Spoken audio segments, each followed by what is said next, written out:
Hermanos, hoy vamos a comenzar con una nueva serie de predicaciones y es la última serie del año. Hermanos, estamos en noviembre, nos estamos ahí acercando a fin de año y vamos a culminar este estudio que nosotros vinimos haciendo durante todo el año 2022 acerca de el Dios en quien creemos.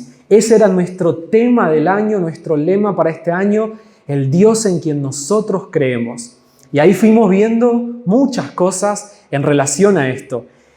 El último tema que nosotros tratamos fue de que el Dios en quien creemos va a regresar, de que Jesús va a regresar, ¿sí? Y ahí estuvimos estudiando cómo va a ser ese regreso, cuáles son las señales del fin y qué hay después del fin. Y queremos seguir, hermanos, un poco en esta temática de no específicamente la venida de Cristo, pero sí dentro de un libro que la temática principal es la venida de Cristo. Y es el libro de Apocalipsis.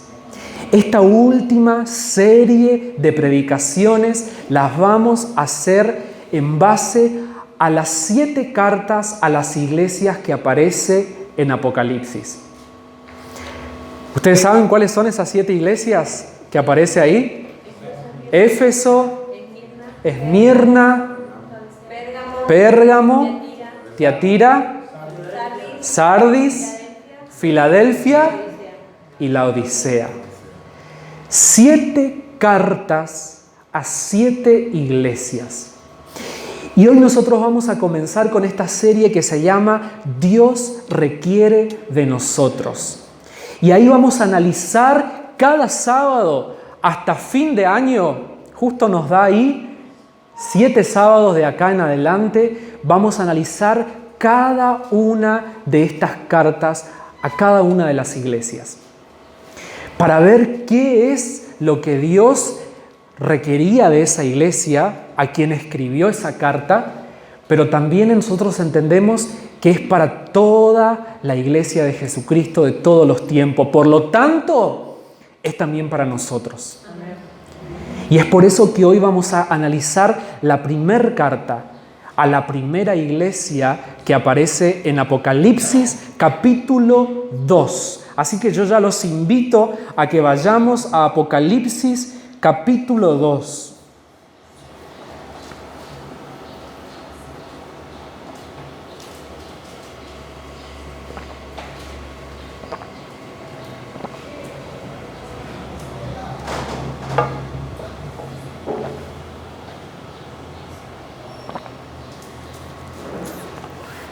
¿Encontraron? Es fácil de encontrar, ¿no? Apocalipsis está en el último libro, es el último libro de la Biblia, capítulo 2. Hermanos, ¿quién acá ya escribió alguna vez alguna carta de amor? ¿Quién acá ya mandó una carta de amor? A una persona que te gustaba, a una persona que estabas enamorado, que estabas enamorada. A ver, ¿quién mandó? Siendo bien sincero, así levanten la mano, ¿quién escribió a puño y letra una carta, una cartita de amor? Ahí Fernando, Norma, Jessica, la diaconisa Elisa, Marina también escribió una carta. Bien.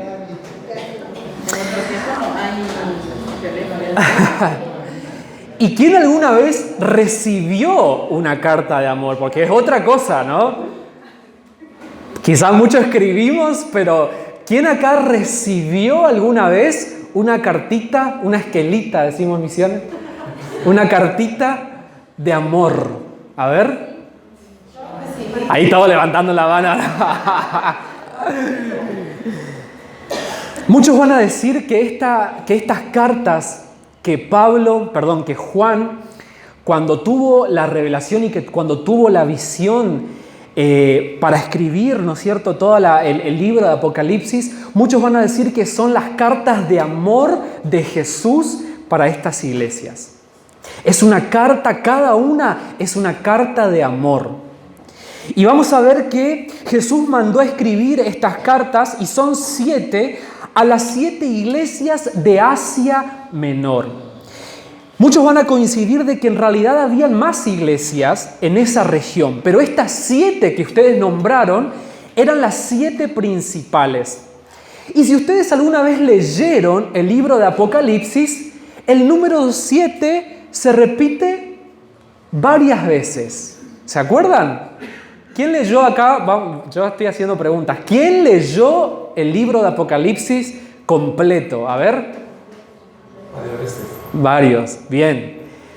Yo los invito a que si no lo leíste o que si lo leíste hace mucho tiempo, volvé a leerlo. Y vas a ver que el número 7 es un número que se repite mucho en este libro. Y como es un libro de muchos simbolismos, de muchos símbolos, muchos van a decir y van a concordar de que el número 7 significa la plenitud de todas las cosas. Entonces vas a encontrar, por ejemplo, ahí en el Apocalipsis, los 7 espíritus de Dios. No quiere decir que Dios tiene 7 espíritus, sino que hace referencia al Espíritu de Dios. ¿Sí? Porque hace referencia justamente a eso.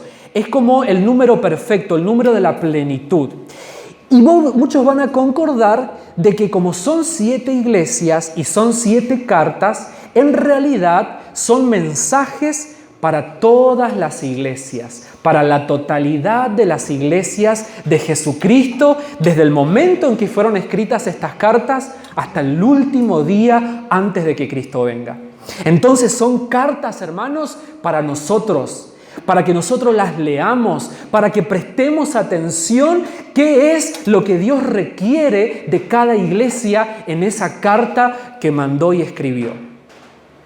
Así que, hermanos, hoy nosotros vamos a estudiar la carta a Éfeso y vamos a ver justamente de que Dios requiere de esta iglesia y de que Dios requiere de esta iglesia de hoy, de acá de Temperley, que volvamos al primer amor. Eso es lo que Dios va a requerir de nosotros hoy. Y eso es lo que Él hoy va a hablar con nosotros. Volvamos al primer amor. Amén. Así que lo primero, vamos a hacer de cuenta que Jesús nos mandó esta carta a nosotros. Vamos ahí a Apocalipsis entonces capítulo 2 y vamos a leer a ver qué Jesús escribió a esta iglesia. Hacé de cuenta que es para vos. Hacé de cuenta que Jesús te mandó a vos o que nos mandó a nosotros, y yo voy a leer ahora en voz alta esta carta a esta primera iglesia que vamos a analizar hoy, que es a Éfeso. Apocalipsis capítulo 2, vamos a leer a partir del versículo 1 hasta el versículo 7. Y dice así: escribe al ángel de la iglesia de Éfeso. Esto dice el que tiene las 7 estrellas en su mano derecha y se pasea en medio de los 7 candelabros de oro. Conozco tus obras, tu duro trabajo y tu perseverancia. Sé que no puedes soportar a los malvados y que has puesto a prueba a los que dicen ser apóstoles, pero no lo son. Y has descubierto que son falsos. Has perseverado y sufrido por mi nombre sin desanimarte. Qué bueno, ¿no? Jesús ya inicia la carta diciendo cosas lindas, reconociendo, ¿no? Elogiando a esta iglesia. Pero viene el versículo 4. Sin embargo, tengo en tu contra que has abandonado tu primer amor.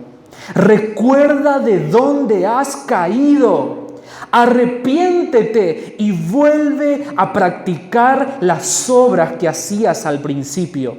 Si no te arrepientes, iré y quitaré de su lugar tu candelabro. Pero tienes a favor que aborreces las prácticas de los nicolaitas, los cuales yo también aborrezco. El que tenga oídos, que oiga lo que el Espíritu dice a las iglesias. Al que salga vencedor, le daré derecho a comer del árbol de la vida que está en el paraíso de Dios. Amén. Lo que nosotros hicimos acá primero fue leer la carta. Y vamos a seguir esta dinámica. Leímos la carta. Ahora vamos a tratar de entender qué es lo que esta carta quiere decir. Qué es aquello que Dios, qué es aquello que el Cristo mismo está escribiendo a esta carta, a esta iglesia de Éfeso. Y vamos a atribuirnos a nosotros qué es lo que Dios nos está diciendo hoy a nosotros. ¿Qué es lo que Dios está requiriendo hoy de vos, que sos hijo, que sos hija y que perteneces a la iglesia de Jesucristo? Si sos iglesia de Jesucristo, incluíte en lo que hoy el Señor quiere hablar con vos. Amén. Entonces, hermanos, en primer lugar, vamos a ver acá cómo Jesús saluda a esta iglesia. Y vamos a ver que Él saluda de la misma forma a todas las iglesias. Si vos después chusmeás un poco las otras cartas a las otras iglesias que vamos a estudiar en los próximos sábados, vas a ver que Jesús siempre va a iniciar y va a saludar de la misma forma. ¿Y cómo Él empieza? De esta forma: escribe al ángel de la iglesia de Éfeso. Es como diciendo así: escribí al ángel de la iglesia de Temperley. ¿Quién será este ángel? Porque Él dice: escribirle al ángel de la iglesia de Éfeso. Como es un libro de simbolismos, nosotros vamos a encontrar en la Biblia la mayoría concuerda que hace referencia al líder, al pastor, al encargado, al que está enfrente de la iglesia. Es diciéndole así: escribile porque él es el que va a leer ante toda la congregación. Este mensaje no es solamente para el líder o para el pastor o para el encargado de la iglesia. Quien va a recibir es el encargado y el líder, pero quien va a leer a toda la iglesia y hacer saber lo que Cristo mandó a decir va a ser el líder, va a ser el pastor de las iglesias de ese momento. Hermanos, fíjense, en varias ocasiones nosotros vamos a encontrar en la Biblia que se utiliza la palabra ángel, significa mensajero. Y mensajero en varias ocasiones de la Biblia está haciendo referencia a un líder, a un encargado, a un pastor de la congregación o del pueblo. Entonces por eso muchos concuerdan, sí. Cuando Jesús dice escribile al ángel de la iglesia, no es que hay un ángel acá. No es que cada iglesia tiene un ángel de la guarda, por decirlo de alguna manera. No, es al líder, es al pastor, quien va a decir ahora lo que yo le voy a escribir a esta iglesia. Hermanos, pero es interesante cómo también Cristo se presenta. Yo quiero que ustedes presten atención a esto. En cada carta Jesús se va a presentar de una manera. Él va a decir, escribile al pastor, escribile al ángel, y él ahora se va a presentar, y en cada una de las iglesias él se presenta de una manera diferente. A ver cómo Jesús se presenta a esta iglesia. Él dice así: esto dice el que tiene las 7 estrellas en su mano derecha y se pasea en medio de los 7 candelabros de oro. ¿Qué significa será eso? Él dice así: esto está escribiendo, haciendo referencia a él, es decir, Jesús es el que tiene las 7 estrellas y el que se pasea por medio de los candelabros. ¿Qué será eso? Si nosotros vamos al capítulo 1, ahí Jesús va a explicar que las 7 estrellas, o que las estrellas también está haciendo referencia a los líderes, a los pastores. Y los candelabros son cada una de estas iglesias. Cada candelabro es una de las iglesias, de estas 7. Fíjate cómo Jesús se está presentando. Yo soy el que tengo en mis manos, el que están bajo mi dominio, el que tiene el control de los líderes, de los pastores, de los que yo pongo en medio de la iglesia. ¿Ustedes creen? ¿Ustedes confían? ¿Ustedes aceptan lo que la palabra de Dios está diciendo? Es en la mano de Cristo está la vida de aquellos que Él levanta para dirigir a su iglesia, para pastorear a su iglesia. Es Él el que pone, el que saca y el que está en el control de estas personas. Y eso para nosotros nos tiene que generar confianza, porque Jesús mismo se está presentando de esa manera. Yo soy el que tiene en mis manos a cada uno, a cada líder, bajo mi poder, bajo mi control, porque yo soy el dueño de la iglesia. ¿Es maravilloso o no, hermanos, esto? Saber que Cristo es el que tiene el control. Pero no solo eso, dice que Él se pasea por en medio de los candelabros. Es decir, Él se pasea por en medio de las iglesias. Él es un Dios que está cerca de su iglesia. Él es un Dios que está en medio de su iglesia. Jesús está acá. Jesús está en tu corazón por medio del Espíritu Santo, pero Él está en este lugar moviéndose, pasando, viéndote adorar, viéndote cantar, viendo expresar tu adoración. Jesús está en medio de su iglesia. No tenemos que olvidarnos de eso jamás. Yo vengo acá porque tengo la seguridad de que Cristo habita en este lugar.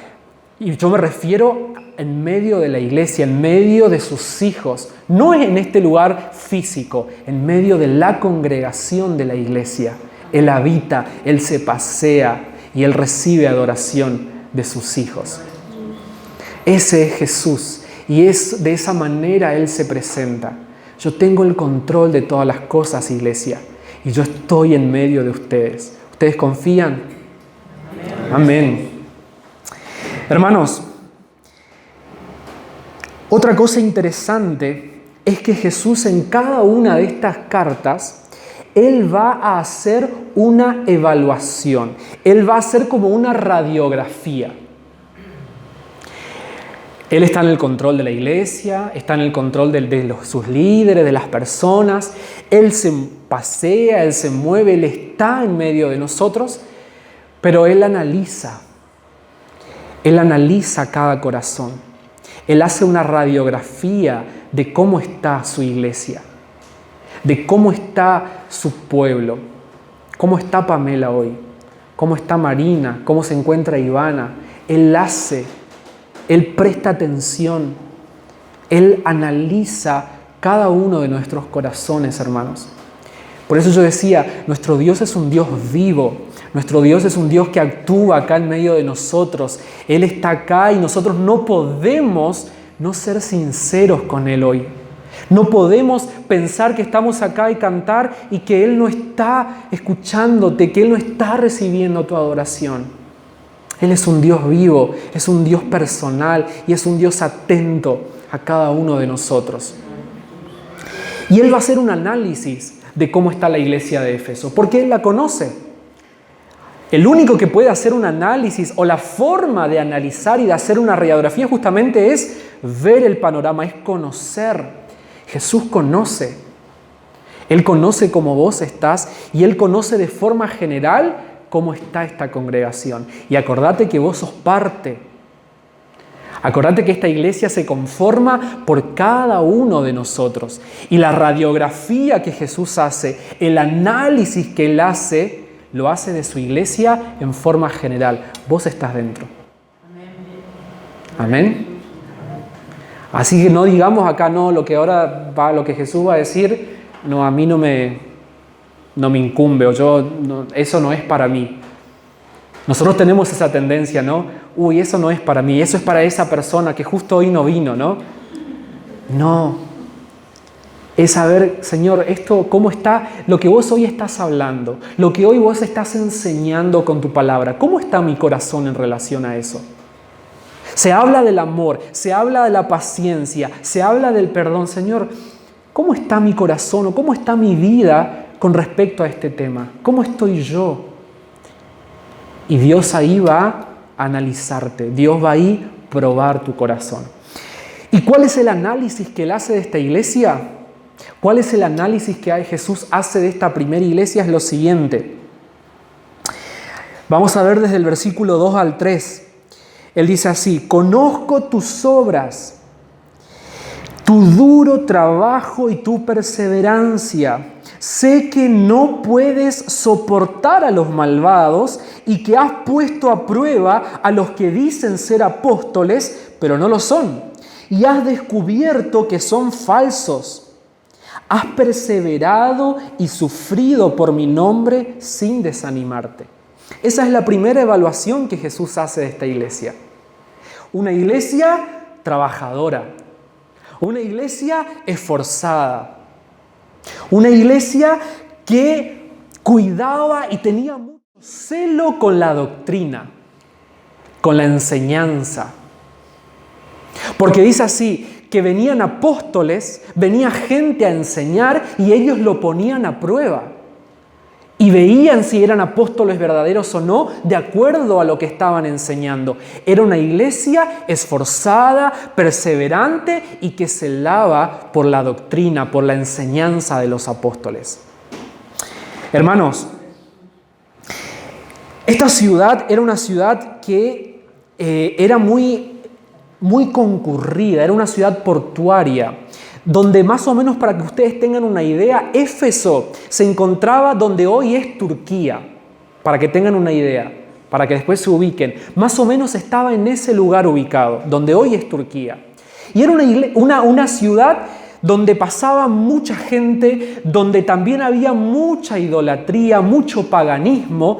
Era donde estaba uno de los principales templos de una diosa llamada Diana. Y entonces había demasiada idolatría, demasiado paganismo. Y el Evangelio llegó a esa ciudad. Pablo llegó a esa ciudad predicando el Evangelio y hubo gente que creyó. Vamos a ver después que fue mucha gente la que creyó en el Evangelio y se formó una de las principales iglesias de esa zona. Y yo pienso que por tener esta característica de que había mucha idolatría, mucho paganismo, ellos defendían mucho la doctrina. Acá dice, ellos no se contaminaban con lo de afuera, no dejaban que esa idolatría, que ese paganismo entre en la iglesia, porque ellos amaban la palabra de Dios, ellos se esforzaban por trabajar y cuidar la doctrina, la palabra, la enseñanza de los apóstoles. Hermanos, aparte me encanta porque Jesús dice así, que era una iglesia que había pasado por sufrimientos, había pasado por cosas difíciles, pero que eso no permitió que ellos se desanimen. Eso no dejó que dejaran la fe o que dejaran que se infiltre justamente estas enseñanzas paganas e idólatras. No, ellos permanecieron firmes. Era una iglesia perseverante, que perseveró desde que fue plantada hasta este momento en que Jesús está escribiendo esta carta. Y habían pasado casi como 30, 40 años desde ese momento. ¿No se te viene a la mente una iglesia parecida con esta de Éfeso? Una iglesia perseverante a pesar de las dificultades. Una iglesia arraigada y firme y sólida en la enseñanza y en la doctrina, que no se deja engañar por cualquier nueva moda o cualquier nueva enseñanza que anda por ahí. Una iglesia firme en la enseñanza. Y Jesús destaca eso. Jesús dice, ustedes son realmente, qué bueno que ustedes tengan tanto celo por la Biblia, tanto celo por la enseñanza, tanto celo por todas estas cosas que yo estoy elogiando. Pero yo pienso así, ¿qué problema podía tener esa iglesia? ¿Qué problema puede tener una iglesia que no deja que el sistema mundano de afuera entre, que no deja que cualquier enseñanza que no sea bíblica entre? Una iglesia que cuida la palabra de Dios, ¿qué problema puede tener? Parece que es una iglesia que está bien, que está todo perfecto. Pero Jesús dice, hay algo que yo tengo en contra tuya. Hay algo que no está bien. Y justamente vamos a ver que en cada carta hay un elogio Pero también muchas veces hay un reproche. Y para Éfeso fue: perdiste tu primer amor. Sos una iglesia firme, sos una iglesia que no se desanima por las dificultades, que enfrenta los momentos difíciles y sigue confiando en el Señor.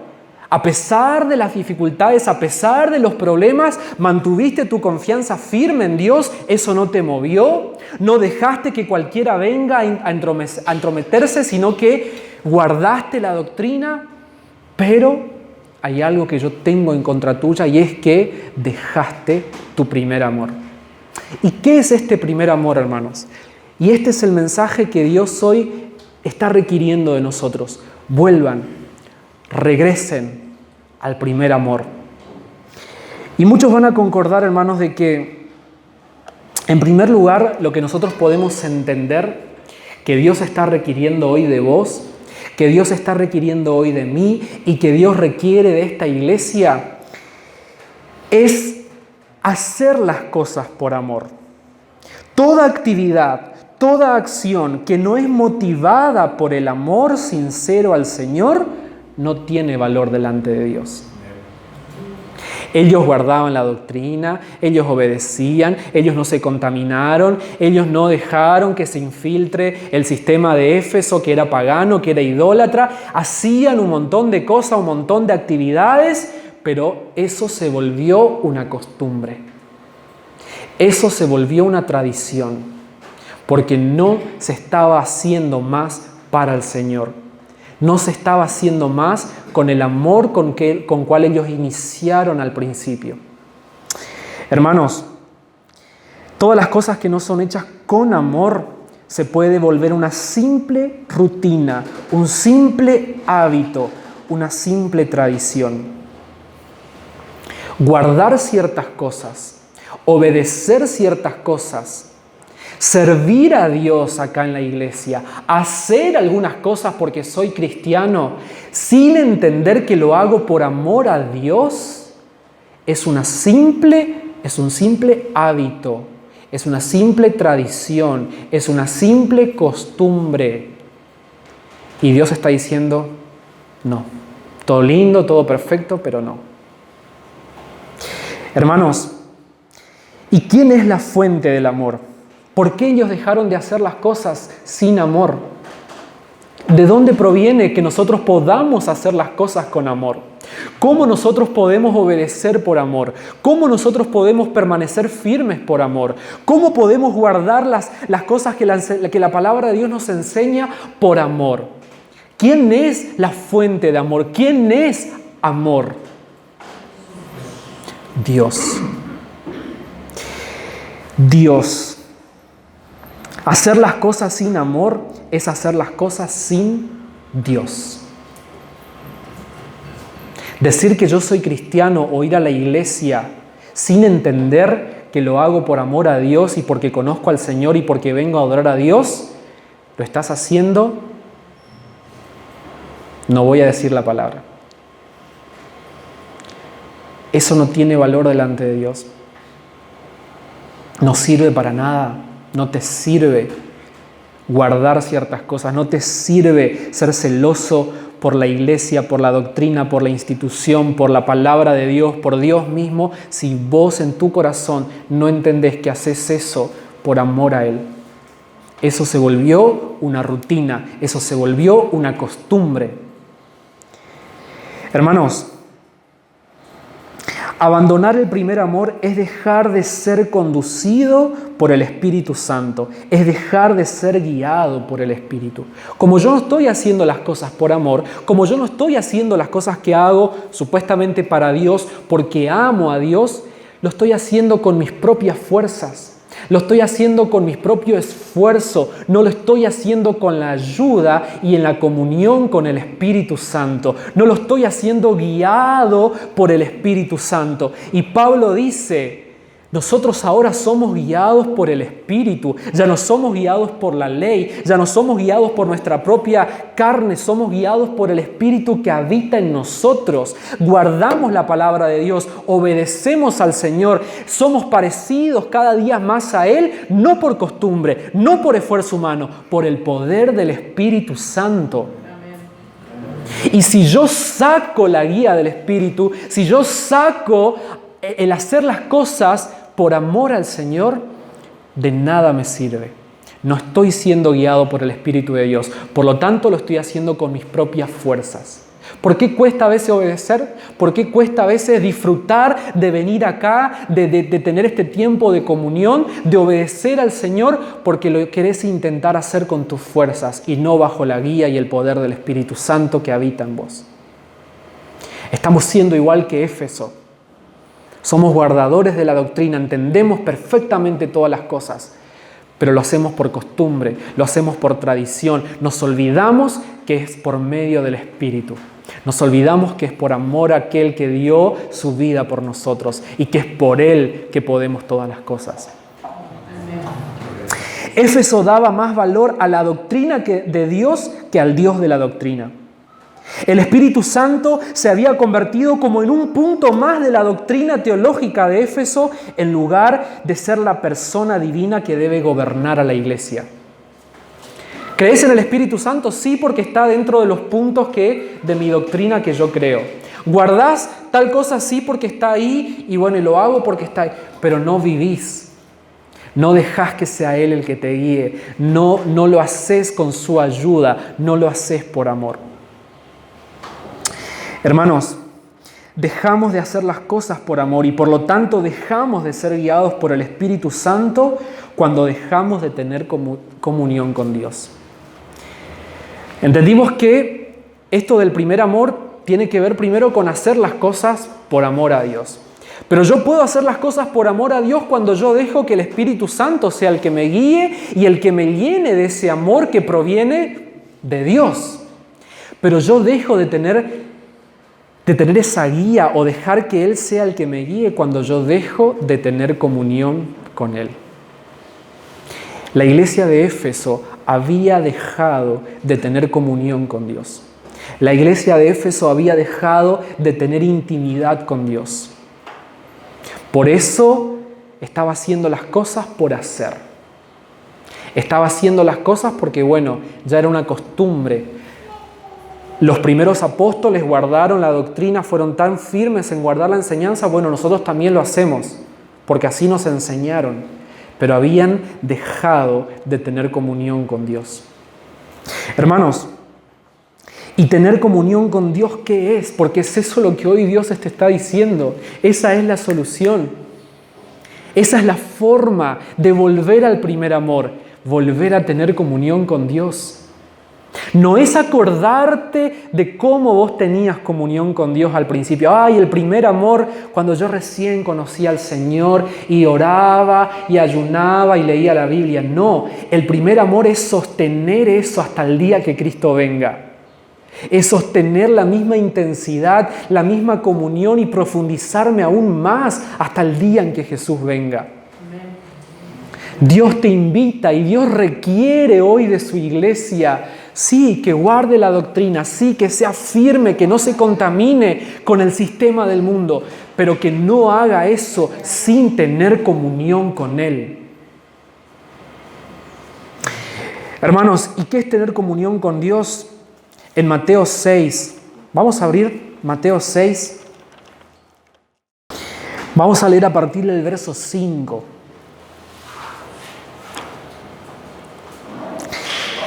Mateo 6, a partir del versículo 5, Jesús enseñándole a sus discípulos a cómo tener comunión con Él.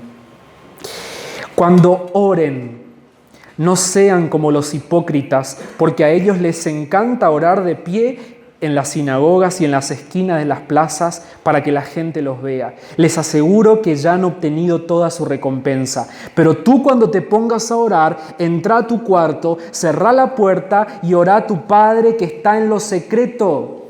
Y así tu Padre, que te ve lo que haces en secreto, te recompensará. Y al orar no hablen solo por hablar como hacen los gentiles, porque a ellos se imaginan que serán escuchados por sus muchas palabras. No sean como ellos, porque su Padre sabe lo que ustedes necesitan antes de que se lo pidan. Tener comunión con Dios es orar. No hay fórmula secreta, no hay palabra nueva, revelación nueva de cómo tener comunión con Dios, cómo volver al primer amor. Es orar. Y Jesús está diciendo, yo sé lo que vos necesitas, si yo soy el que te conozco, si yo soy el que me muevo por medio de la iglesia. Cuando ores, cuando hables conmigo, no hables o no ores como una costumbre. Habla sinceramente. Habla conmigo de lo que te pasa, porque yo soy tu Padre y yo conozco lo que hay en tu corazón. Habla conmigo. Eso es tener comunión con Él. Y acá me parece interesante en el secreto, en lo secreto, en la intimidad.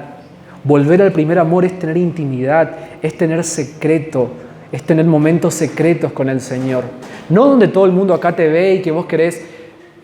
Sí, acá oramos todos juntos y nos alegramos y buscamos la presencia del Señor, pero es en tu intimidad. Esto es resultado de tu intimidad que tenés con el Señor. Más adelante en el versículo 16, hermanos, Jesús nos da otra orientación de cómo tener también comunión con Él. Capítulo 6, versículo 16. Cuando ayunen, no pongan cara triste como hacen los hipócritas, que demuestran sus rostros para mostrar que están ayunando. Les aseguro que estos ya han obtenido toda su recompensa.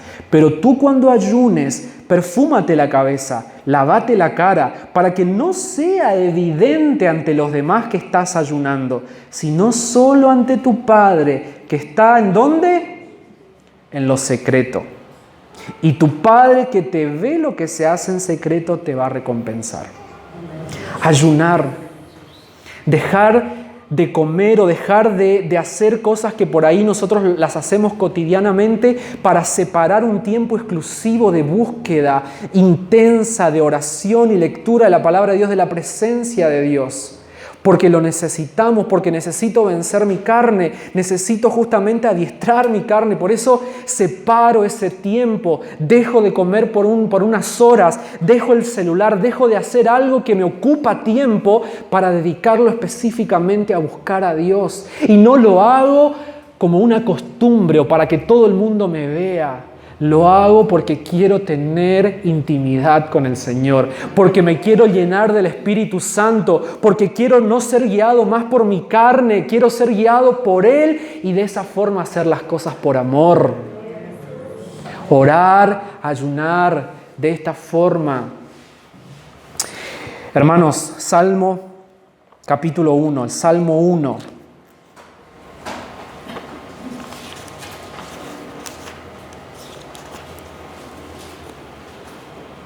Salmo 1, versículo 1 en adelante. Dichoso el hombre que no sigue el consejo de los malvados, ni se detiene en la senda de los pecadores, ni cultiva la amistad de los blasfemos, sino que en la ley del Señor se deleita y día y noche medita en ella. Es como árbol plantado a la orilla de un río, que cuando llega su tiempo da fruto y sus hojas jamás se marchitan. Todo cuanto hace, prospera. Amén. Tener comunión con Dios es orar, es ayunar, pero es palabra de Dios también. Es palabra de Dios porque ella es fuente de vida eterna. Ella es la que te va justamente a hacer conocer la voluntad de Dios y de esa forma el Espíritu te va a recordar lo que el Señor te habló acá para guiar tu vida, para guiar tus propósitos.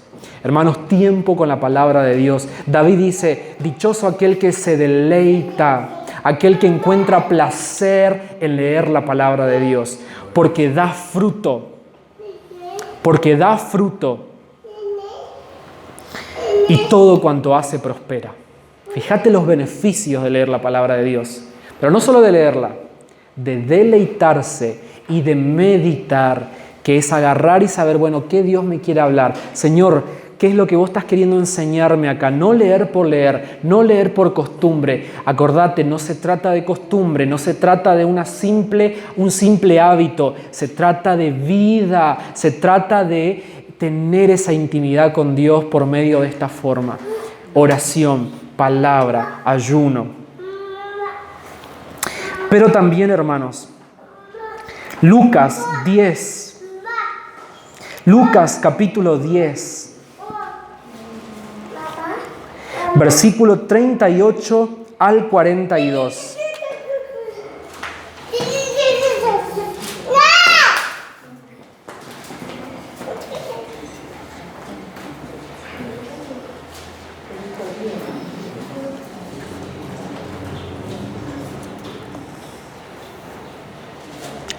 Lucas capítulo 10, versículo 38 al 42.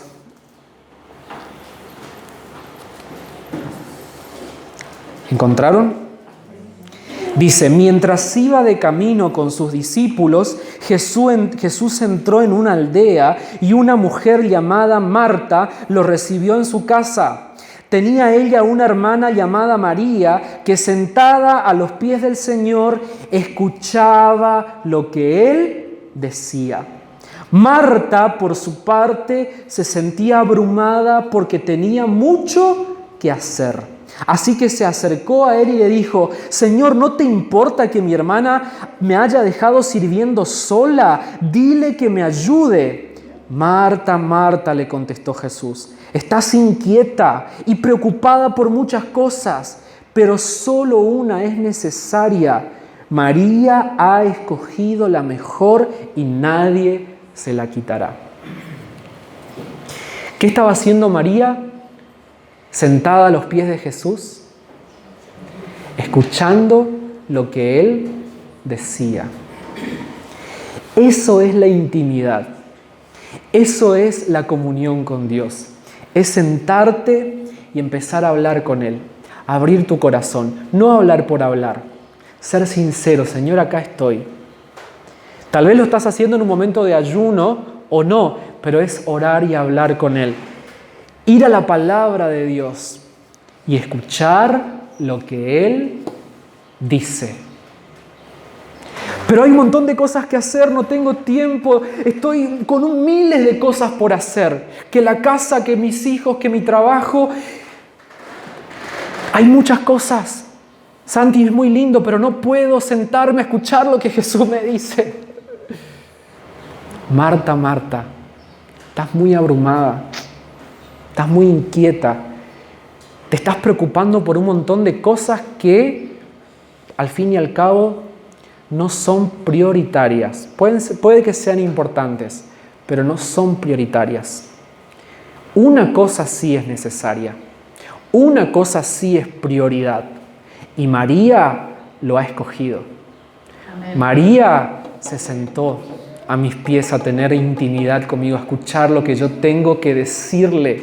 Hermanos, si es esto, es escuchar lo que Jesús quiere decirte a vos. Es escuchar lo que Dios Todopoderoso quiere hablarte y vos hablarle a Él. Eso es intimidad, eso es el primer amor, porque de ahí nace todo. De ahí, dice el Salmo 1, nacen los frutos, nace el resultado, nace la obediencia, nace el compromiso, nace la perseverancia, nace la paciencia, nace todo el fruto del Espíritu Santo, nace el amor, hermanos. Es desde la comunión, es desde la intimidad con Dios. Y es tan simple como orar, Biblia y ayuno. Y no es una fórmula, no es una fórmula a seguir. Es la forma que el Señor te entregó para que vos tengas relacionamiento con Él. Porque ¿saben qué? ¿Saben una cosa, hermanos? Eso impacta directamente en tu eternidad. Eso afecta o puede afectar directamente tu salvación.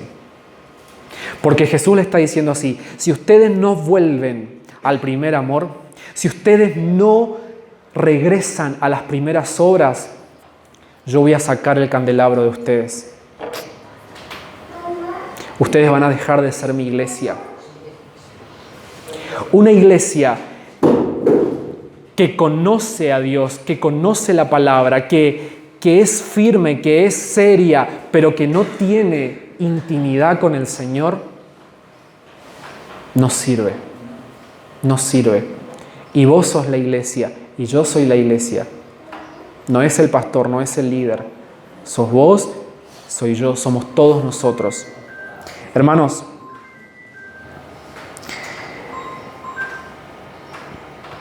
hay un versículo para terminar en Mateo 7 que yo les quiero leer y quiero resaltar esto con ustedes.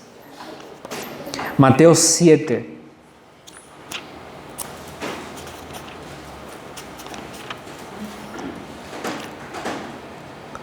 ...21 al 23. Mateo 7, 21 al 23.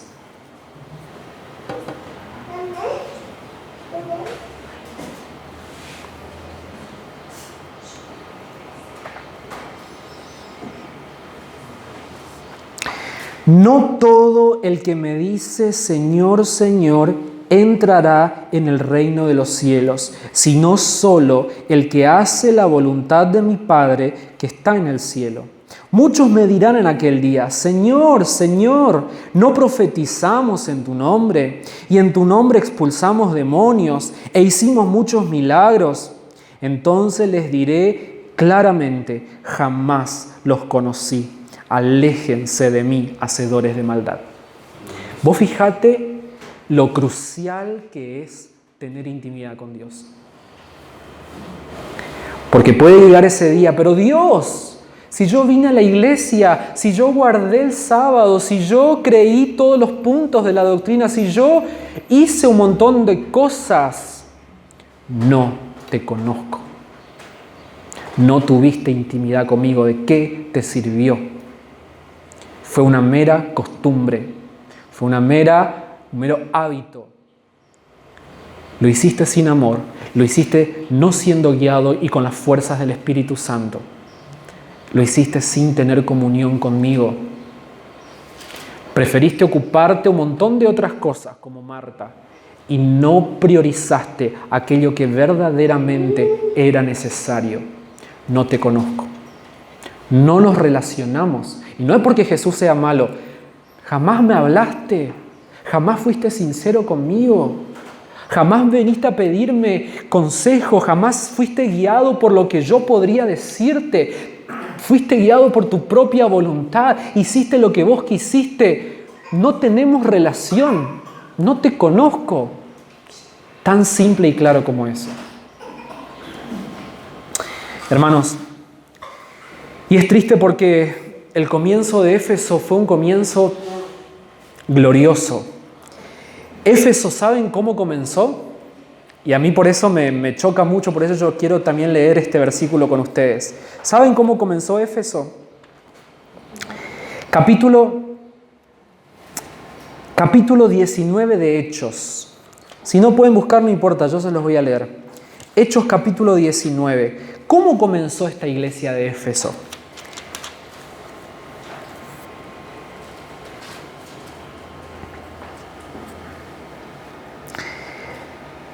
Capítulo 19, a partir del versículo 1, dice: Mientras Apolos estaba en Corinto, Pablo recorrió las regiones del interior y llegó a Éfeso.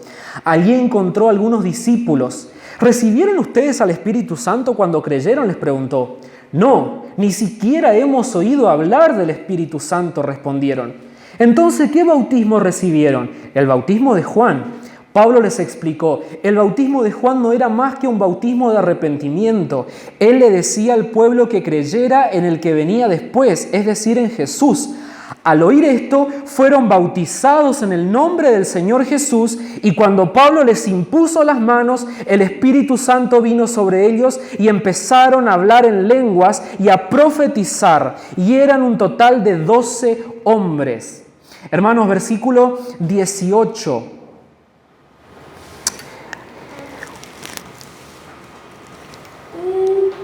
Y versículos 18 al 20. Muchos de los que habían creído llegaban ahora y confesaban públicamente sus prácticas malvadas. Un buen número de los que practicaban la hechicería juntaron sus libros en un montón y los quemaron delante de todos. Cuando calcularon el precio de aquellos libros, resultó un total de 50,000 monedas de plata.